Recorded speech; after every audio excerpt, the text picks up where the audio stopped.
Hello guys, নতুন আরো একটা ব্লগে সবাইকে স্বাগত। শীতের বিকেল বেলাতে ননদ আর ভাই বউ মিলে তেঁতুল মেখে খেলাম, তা পুরো ব্লগটা দেখো, আশা করছি ভালো লাগে। এই যে আমি আর সাথে ছিল শ্রাবণী, দুজনে মিলে একটু ঢং করছিলাম। এখন বাজে 4:30 আর সন্ধ্যা হতে বেশ দেরি নেই, আধা ঘন্টা পরেই সন্ধ্যা লেগে যাবে। চারদিক এখনই কুয়াশাই সাদা হয়ে গেছে। টক যাদের প্রিয় তাদের কিন্তু সময়ের প্রয়োজন হয় না টক খাওয়ার জন্য, হুটহাট মন চাইলেই খেতে হয়। আর সবাইকে আমরা হাই করেছিলাম, দুষ্ট বুড়াকেও বলছিলাম বাবা একটু হাই করে দাও, সেও কিন্তু তোমাদের হাই করে দিল। সেই দিন কাঁঠালের মুচি দিয়ে পেয়ারা আর তেঁতুল মাখিয়েছিলাম, শ্রাবণীর কাছে নাকি অনেক টেস্টি লেগেছিল, তার জন্য আজ সে আবার কাঁঠালের মুচি নিয়ে এসে বলছে বৌদি তেঁতুল দিয়ে মাখবে। যখন কাঁঠালের মুচি নিয়ে এসেছে তখন আমি কাজ করছিলাম, বলছিলাম যে আমি কাজ সেরে নি, ফ্রেশ হয়ে তারপর তোমাকে ভর্তা বানিয়ে দেব। আর এখন ফ্রেশ হয়ে চলে এসেছি সেই ভর্তা বানিয়ে দেওয়ার জন্য। ওই দিন তো পেয়ারা ছিল যার কারণে পেয়ারা দিয়েছি, আজ পেয়ারা নেই, আজকে শশা দিয়ে বানাবো। প্রচন্ড শীত পড়েছে যার কারণে সোয়েটারটা পরে নিয়েছি আর চলে গেলাম পাকের ঘরে। পাকের ঘরে গিয়েছি টসটসা দেখে কিছু কাঁচামরিচ নেওয়ার জন্য। শীতের কাঁচামরিচ দেখলে যা লোভ লাগে। আর একটা লেবু দেখতে পেয়ে ভাবলাম একটু লেবুও নিয়ে নি, এক চিট দিব। তারপর শুকনা লঙ্কার কৌটা থেকে গোটা কয়েক শুকনা লঙ্কা বের করে নিলাম, আর বেশ টাটকা টাটকা গুলোই বের করেছি, বাঁকা বুকা না। এটা দেখে চিনতে পারছো ঠিকই, অনেকে পুতা বলো অনেকে শিল বলো, আমরা শিল বলি। আর সবগুলো এক এক করে রেডি করছি। এইবার দৌড়ে ছুটে চলে গিয়েছিলাম লেবু পাতা আনতে। এই লেবু গাছটা যেন আগে অনেক বড় ছিল, লেবু আসে না বলে, যার কারণে বাবা এটা কেটে ছোট করে দিচ্ছে। সব গাছের আড়ালে দেখো কি সুন্দর লুকিয়ে রয়েছে ধনে পাতাগুলো। মাত্র 2টা ধনে পাতা নিয়েছি, বেশি নিলাম না। এবার একটা এমন জিনিস দেখাবো যেটা দেখার পর কোনো ব্যক্তি নাই যে তার জিভে জল আসবে না। দেখেই বুঝতে পারছো প্রিয় জিনিস বলে খুব যত্ন সহকারে কিন্তু রেখে দিয়েছি আমি তাকে। কি আছে এটার ভিতরে দেখতে চাও? খুলবো? এই তো খুলে দিলাম। দেখো, যাদের বাবু আছে তারা কৌটাটা দেখে বুঝতে পারবে এটা কিসের কৌটা। আর তেঁতুলগুলো দেখেছো কত যত্ন সহকারে সুন্দর করে সংরক্ষণ করে রেখে দিয়েছি। এবার সব হাতের নাগারে নিয়ে নিলাম, এক এক করে সবকিছু দিয়ে মাখিয়ে নেব তেঁতুলগুলা। এই গ্রীষ্মকাল আসলে 1 বছর হবে। বাবা তেঁতুলগুলো আনার পর ওইগুলোকে আমি রোদ্রে দিয়ে তারপর এচড়িয়েছি, তারপর ওইগুলাতে তেল মাখিয়ে এরকম করে লাড্ডু বানিয়ে কৌটায় ভরে ফ্রিজে রেখে দিয়েছি। টক জিনিসটা আমার প্রচুর পরিমাণে প্রিয়, সেটা আমার না শুধু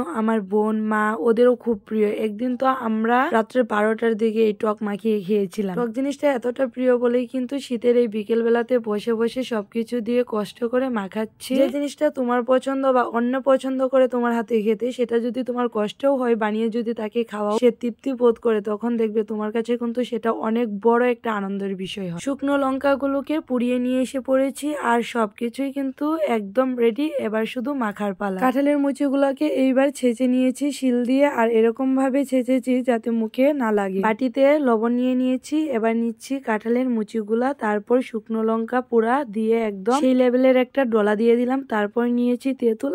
তেঁতুলটা ফ্রিজে থাকার কারণে একটু শক্ত টাইপের হয়ে গেছিল, অনেক কষ্টে তাকে সবকিছুর সাথে মিশাতে হলো। সবকিছু দিয়ে দিয়েছি, এবার একটা শক্ত করে ডলা দেব। তারপর বলছি আবার শ্রাবণীকে চিনি দেওয়া হয়নি, একটু চিনি নিয়ে আসো। লাস্টে একটু চিনি দিয়ে দিলাম। আজকের ব্লগটা দেখার পর এমন কোনো ব্যক্তি নাই যে তার জিভে জল আসবে না এরকম একটা ভর্তা দেখার পর। আমার সোনা বাবাটাও খেতে চাচ্ছিল, সে দেখে বুঝতেই পারছিল না এটা যে প্রচুর পরিমাণে ঝাল আর টক। টক মাখার পর হাতটা চেটে না খাওয়া পর্যন্ত যেন তৃপ্তি হয় না, আর যে না খায় এইটা সেইটার ফিলিংস কোনোদিনই বুঝবে না। টক ঝাল আর মিষ্টি মিলিয়ে একটা পারফেক্ট টেস্ট আসছিল। খাচ্ছি আর এদিকে মুরগিগুলাকে দেখছিলাম, আর তাদেরকেও মা কিছু চাল দিয়েছে সেটা খাচ্ছি। শ্রাবণীকে জিজ্ঞাসা করলাম কেমন, সে বলছিল ঝাল লাগে। হ্যাঁ, তার এক্সপ্রেশন দেখে বুঝতে পারছো কি পরিমাণের আর কি লেভেলের একটা জাল টক মিষ্টি হয়েছিল আর কি টেস্টি। ওদের আবার কি হলো বুঝতেই তো পারছি না, ও টক দেয়নি বলে হয়তো তারা ঝগড়া করছিল। আমার দুষ্ট পোড়াটা এত পরিমাণে শিয়ানা হয়েছে তা বলার বাইরে, একটু ফোটাও ভয় পায় না। দেখো ওইদিকে এগুলো ঝগড়া করছিল আর সে এসে পা দিয়ে কিভাবে লাথি মারছে, একটু ফোটাও ভয় পায় না যে এগুলো যদি খামচি দেয়। আমরা টক মাখা খাবো আর সে খাবে না, তা কি হয়, তাকেও একটা তেঁতুলের বিচি দিয়েছে আর দেখো কিভাবে চেটে চেটে খাচ্ছে। টকের কারণে আবার মাঝে মাঝে চোখগুলা কিরকম করছে, হালকা একটু ঝালও লেগেছে কিন্তু আমাদের বুঝতে দিচ্ছিল না, একবারে ক্লিয়ার করে দিলাম। টক খাওয়ার পর তো শীত কোথায় চলে গেল বুঝতেই পারছি না, শরীর প্রচুর পরিমাণে ঘাম দিচ্ছিল আর ঘেমে গিয়েছিলাম। ঝালেরও একটা মজা আছে শুষানিতে, তারপর অতিরিক্ত মাত্রায় ঝাল লেগে গেছিল যার কারণে ফ্রিজ থেকে ঠান্ডা জল বের করে নিয়ে এলাম। আমার ভাগের পুরোটা টকে খেয়ে শেষ করে ফেলেছি, কিন্তু শ্রাবণী পুরো টকটা খেতে পারেনি, বলতেছিল বৌদি এবার একটা কাগজ দাও, আমি এই টকটা নিয়ে চলে যাব, সন্ধ্যা লেগে যাচ্ছিল। শ্রাবণী চলে গেল বাসায় আর আমি আমার স্বাদের বাক্সটাকে আবার নিয়ে আরেকটা বাক্সর ভিতরে করে ঢুকিয়ে ফেললাম। বিকাল হলে বাবা আবার হাঁটতে বের হয়,